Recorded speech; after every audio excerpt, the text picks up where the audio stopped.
notable statesman by the name of Winston Churchill quipped, as I quote, "A nation cannot tax itself into prosperity."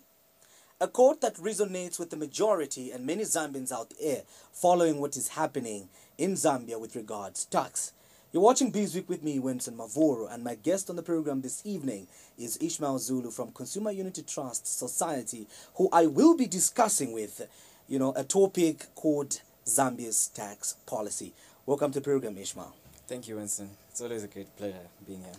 Yeah, just to, set the ball rolling, Ishmael, how would you describe Zambia's tax policy? Is it strong or is it weak? That's an interesting question.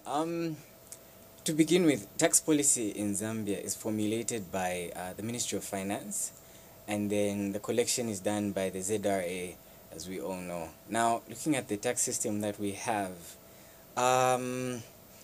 of course, every nation, I'll try to be as neutral as possible. Every nation has its positives and its negatives, and it's difficult to compare Zambia to different countries because we have different factors at play here. We have different employment rates here. We have different factors that come into consideration in the formulation of that tax policy, so it's unique to us as a country. So creating that balance to saying as whether it's good or bad is difficult to say, but we have seen in recent months and the last couple of years that there have been introduction of a lot of new taxes. If you look not too long ago, there was the introduction of the boho tax, and then if my memory serves me right, even this recent one, the 13-way tax that has the controversial 13-way tax. The controversial one. So yeah, it has its weaknesses and it has its strengths. Okay. Now, for those of you that are watching us right now, you can simply get to participate on the program by simply calling 0974-001218 to drop in your comments, your thoughts. And also for those of you that are watching us via Facebook, you can simply get to participate by simply commenting your thoughts and suggestions as we engage in this particular conversation. You touched on something very interesting, which has sparked a lot of debate, not only within the media circles, but of course in the country generally. The issue of introduction of new taxes.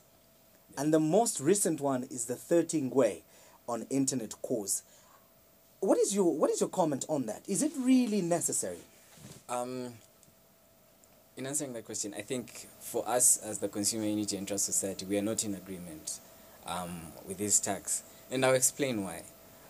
Looking at communication is an important aspect.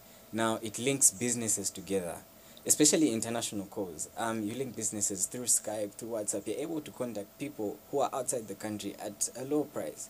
Now, if the introduction of this tax will create a constraint to business persons, and then we all know that these business people, it's important, they are helpful in the creation of employment, in the contribution to GDP.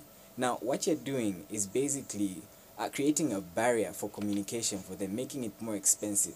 Honestly speaking, the telecommunications sector is creating a call just via your telephone is quite expensive. And then for the simple businesses, for the small to medium enterprises, that for them is not practical and it's quite expensive if they're trying to get someone who's in Tanzania, if they're trying to call someone who's in the UK in order to purchase their businesses. So that connection they have through the WhatsApp is quite important for them. And it makes things much easier for them. Now, the introduction of this tax creates that barrier. Now, you're making it more expensive. So, generally, we're not in agreement with that tax. One of the justifications that obviously the Minister of Information and Broadcasting Services together with the Minister of Transport and Communications gave was the fact that, the tax was for the purpose of reviving the sector, increasing investment in the sector, and also that, to ensure viability in the sector. But the question that one would ask is, should it be government's responsibility to ensure viability of those particular companies or firms operating in the sector, or they're supposed to be innovative and strive to actually compete favorably amongst themselves? That's very true, and you've raised an important point. I don't think it's the responsibility of the consumer to pay for these telecommunications in order to make them better, taxing us more as a way of ensuring they provide better service. I don't think that's right. These telecommunications companies have been in operation for quite some time. And from these operations, they're able to make profits and they're able to pay taxes. And through this, they should be able to reinvest into their communications organizations and ensure that they're providing better service. You can look at the international standards for comparability. I think Zambia lags behind quite a bit in terms of information and communication technologies. So we can look based on that, I feel we can compare ourselves to different nations and see how we can improve rather than making the consumers bear the cost. Because cost of living in Zambia is going up by quite a bit. And then adding some of these small things, they accumulate to ensure that you find people, especially the poor, are most affected by some of these small changes in tax policy that the government is making.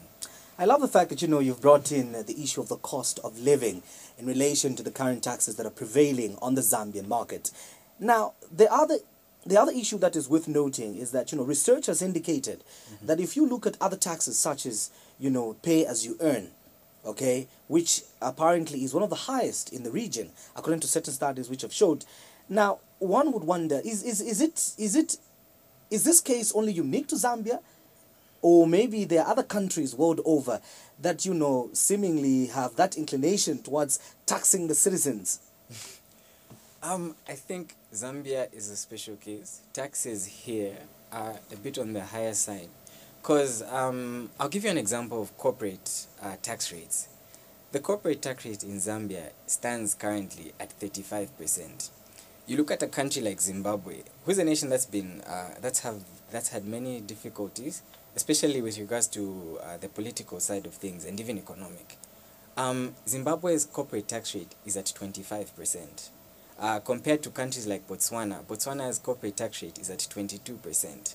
Now, this causes a problem because, as I've mentioned earlier, these taxes are bared by the citizens. In 2016, the then Minister of Finance, Honorable Felix Mutati, announced the Economic Stability Growth Program that Zambia is going, the Zambia Plus program. And he did mention that there will be some austerity measures. But then the extent to this is that you have to bear in mind that with the introduction of some of these taxes, the consumers, the poor, are the ones that are affected. And we don't see the government come out in public saying that this is how they plan on protecting the Or poor. maybe Ishmael would wonder, is there a balance? I mean, obviously, others would argue that, a nation probably needs a strong taxation system, that is necessary for it to be able to carry out its developmental aspirations. Yes, but one would also want to know, is there a balance between these newly introduced taxes and also the issues of opportunities to ensure that the consumers, the citizenry in general, have the capacity to be able to pay and survive at the same time? Is there this balance in Zambia at the moment? Currently, honestly, I don't think that balance is there. There are many papers and researchers that have written that if you have your taxes at a low point, if your taxes are low, this increases compliance with people. Now, I think you're aware that... we'll get back to you shortly, Ishmael. We actually have a caller, Mr. Simukoko from Luwingu. Welcome to Bizweek. Hello? Mr. Simukoko, you're through to Bizweek. Tell us your contributions. Are you able to get me? Yes, I can hear you, Mr. Simukoko. Yes. My concern is when you look at the issue of this WhatsApp. Mm-hmm. The WhatsApp issue. Yes, please. Yes, Mr. Luengo, I can hear you, please. Go ahead. Yes. So I'm saying WhatsApp is an international organization which has come from abroad. And I wonder whether we have informed these people whether it is important to... Mr. Luengo right there, Mr. Simukoko from Luengo actually right there calling, expressing issues of WhatsApp being an international organization. Now, if I may just ride on that particular thought, there are organizations or there are countries that have actually called you know, these organizations and firms that are appropriators of these applications, you know, that are operating in various countries. And in our case, why hasn't government approached these people? I think that's an interesting question.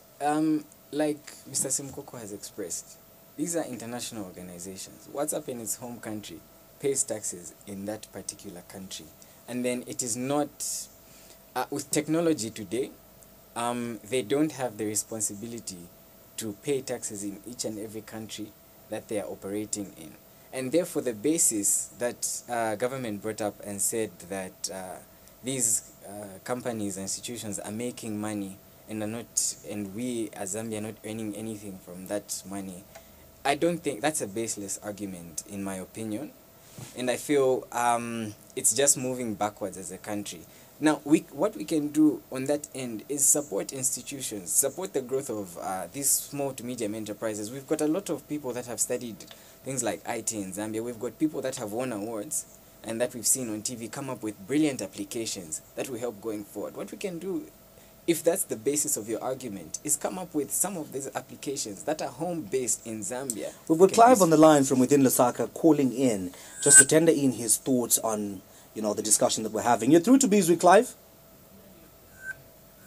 Yes, Clive, you're through to Beeswick. Hello, good evening. Good evening, Clive. You're through to Beeswick. Yes, I think that gentleman is saying quite good issues. The problem that we have in Zambia is it's very important also to get what other people they are saying. Because honestly, I heard one of the minister was saying, no, they are trying to save jobs. What kind of jobs are they saving? Because those telecommunications companies, they are the ones having the budget for for their employees, not the government. So that's unjustifiable. That's a justifiable reasons that they are securing jobs. All right. So it's Thank you just very a much, matter Clive. of them to sit down and analyze the matter, because it's very embarrassing when you look at other countries. You find that their taxation is about 16%. It is about 10%, 15% like Namibia. Actually, taking of such amount. So the truth of the matter is that this is not a good idea. They just have to listen and to reverse it. It's not very, very, very right, because you want to challenge the minister that how are they protecting the jobs? Are they under the government, those people? No. Thank So you very much, Clive, the for ones calling taking through. care of them, their companies, the management, are the ones dealing in that. So that's unjustifiable reasons. Thank you. Okay, Clive, thank you very much. So Clive is expressing quite an interesting point right there, you know, between who bears the responsibility of employment between these particular people.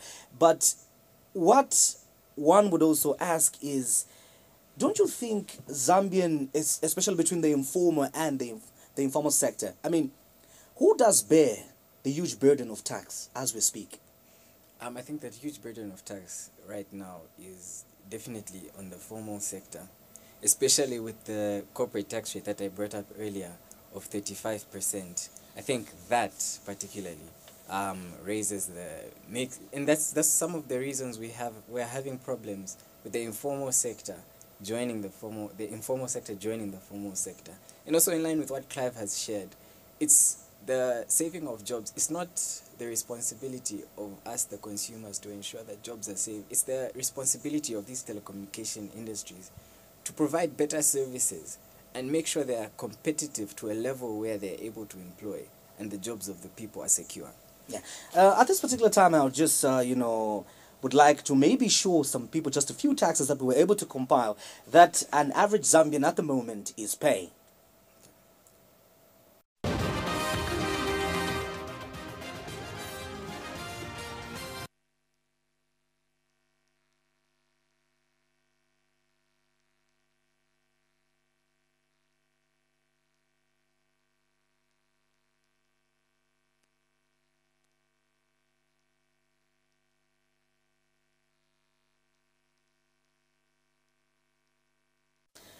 Okay, so, as we discussed this issue of tax, those are some of the taxes that an average Zambian is paying.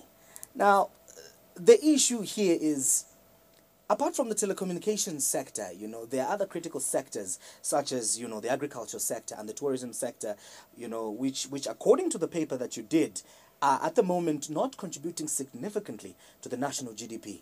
Don't you think these are critical sectors that also should be concentrated on, taking into account the fact that the agriculture sector has, if not the highest poverty rate as we speak? Yeah, it's interesting that you brought that up. Now, just to give a bit of a background, so we did a study looking at tax incentives in Zambia. Now, basically, incentives are where you offer investors said you won't pay certain taxes. So what we did is an analysis of the marginal effective tax rates in Zambia based on the manufacturing sector, the tourism sector, the agricultural sector, the mining sector, and the banking sector. Now, just to avoid going into too much details with the numbers, I'll just give a brief summary. What we found is that the mining sector and the manufacturing sector, incentives are quite high in these two sectors as compared to the banking sector. The banking sector is the most taxed sector out of the 5 that we did, and the agricultural sector also. Taxes are quite high there. Now, in our study, we found that the agricultural sector contributes about over 80% of employment to people in Zambia. Now, this sector, from our study, we found that it's highly taxed. Now, basically what this means is that you're limiting the growth of this particular sector through taxes. Agriculture has the potential to contribute significantly, especially to rural livelihoods, and reduce poverty in the rural livelihoods. But then with our tax policy currently, the way things stand, you find you're limiting growth, you're stunting growth in that particular sector. Now, one of the things that I would love to, you talked about the issue of the incentives. As we wrap up this conversation, Ishmael, what are some of the best incentives, and where should government be concentrating some of these incentives, apart from, of course, the agriculture sector that you've mentioned, to ensure that we achieve the economic growth that we aspire to achieve? I think from our study, of course, you've mentioned the agricultural sector. One of the key incentives that was offered in there is on the corporate tax rate. The agricultural sector does not pay the 35%, but they pay the 10%.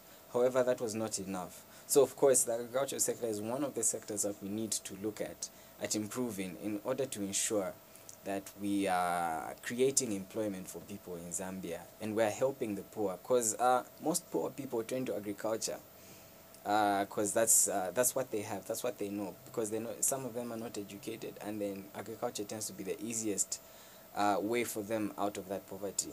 The second sector that we would recommend is the banking sector. We found that that one is the most taxed currently, and then it's not competitive with other countries in the region, let's say in the Southern African region. So, and its contribution to GDP has been on the increase. It's almost at par with mining. Mining, from our study, we found contributes about 13% to GDP, and the banking sector contributes about 11% to GDP. So the banking sector has quite high potential to contribute significantly to GDP, and in turn raising government revenue. So what we would recommend to the government is also providing incentives, directing these incentives towards, one, the agricultural sector, because of the potential it has in increasing jobs for people and making lives better, and the banking sector also. Thank you very much for coming through, Ishmael, to Bizweek today. And we were, of course, discussing the issue surrounding Zambia's tax policy. Is it really strong, or will it help to achieve, Zambia's developmental and economic growth aspirations? My name is Wenson Mavoro, and to those of you that are watching us live on Facebook, you can keep the conversation going by simply posting and commenting your thoughts over there. And definitely, as we have another chance to discuss something related to this, we will be able to get through to some of your thoughts, contributions, and messages that you're posting over there. Today, we're looking at Zambia's tax policy, and we will definitely continue this conversation. My name is Wenson Mavoro. You've been watching Bizweek. Have a lovely evening.